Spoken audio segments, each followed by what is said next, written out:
all want to change the world. I do my part by always returning shopping carts. Our first guests do a science thing, but together, it all adds up. Science isn't always a walk in the park, but sometimes it literally is. To learn more about the science and engineering of a park like this, today I'm meeting Deborah Belitsky, who runs Louisville, Kentucky's Waterfront Park. The most surprising thing that I have learned in this position is just how important it is to have a space where the community can connect with nature and connect with each other. It is critically important for our physical, mental, and emotional well-being to be able to access green spaces like this. Louisville's Waterfront Park sits between downtown and the banks of the Ohio River. Once a partially abandoned industrial area, decades of work and planning have turned it into a lush 35-acre space for the local community. One key feature is the expansive Great Lawn, sponsored by the TurfMutt Foundation, who also sponsored this segment. Today, Deborah is going to show me some of the science and engineering that allow Waterfront Park to withstand surprise floodwaters from the Ohio River. So what do you do about the flooding? When the water comes up, we let it come up. There's no way to stop it. This river is big and she is mighty. Wow. We've created this amazing space here in the park for the water to go, so it's not impacting the surrounding properties. What did it used to look like? It was full of scrap yards and junk yards, asphalt terminals, and oil refineries. So when the water would flood and rise up, it was pulling all of those chemicals from that wasteland into the river. That's exactly right. Oh my goodness. How did the team go about designing this new space? We have constructed this space over the Ohio River. It was built on piles so that the river can flow underneath it.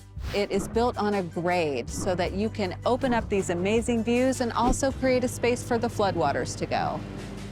We compose the soil so that it can withstand the heavy flooding. And then when the floodwater recedes, we go about the process of cleaning it up. And within a matter of a few weeks, it returned right back to normal because of the way we've engineered the soil. Deb wants to show me exactly what makes the soil here so special. So she set up an experiment. Once we have our gloves on, we're ready to dig into the science. What we have in my bucket here is a clay-like soil, which is very typical of what you would see around this area.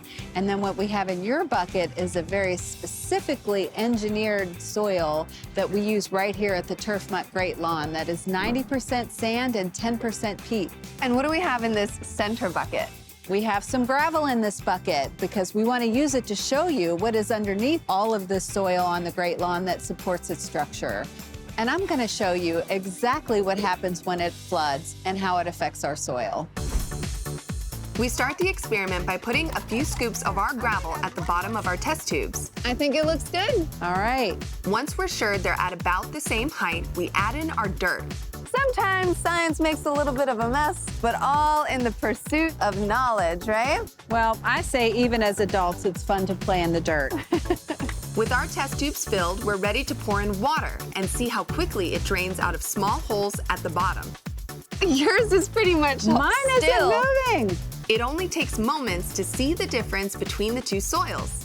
So it's really just sitting on top, really taking its time, and the water over here, it's almost done going down. It's almost empty. And there it goes! Look at that! There it goes. And my water's still sitting on the top. Clay actually attracts water, which causes it to swell and makes it very difficult for water to pass through, whereas sand is much more granular and it makes it much more permeable to water. Because of the specially engineered soil that we've used, which is so permeable, it's going to slope right down the Great Lawn, just like it's sloping down this table and right into the river where it belongs. So we can really see the exact process that is happening underneath our feet. That's right. And the soil here isn't the only piece of Waterfront Park shaped by science. The grass itself is a mix of species optimized for an environment that hosts concerts, races, and festivals for roughly 2.4 million people each year. Wide paths are graded and curved for maximum accessibility, and a 130-year-old railway bridge was re-engineered to serve pedestrians connecting Kentucky and Indiana across the Ohio River. Thank you so much, Deborah, for an incredible day. It was so interesting learning about the science behind urban green spaces. But before I go, I do have one more question for you. What's that? Can we go walk over to Indiana for some lunch? Let's go. Let's go take a walk.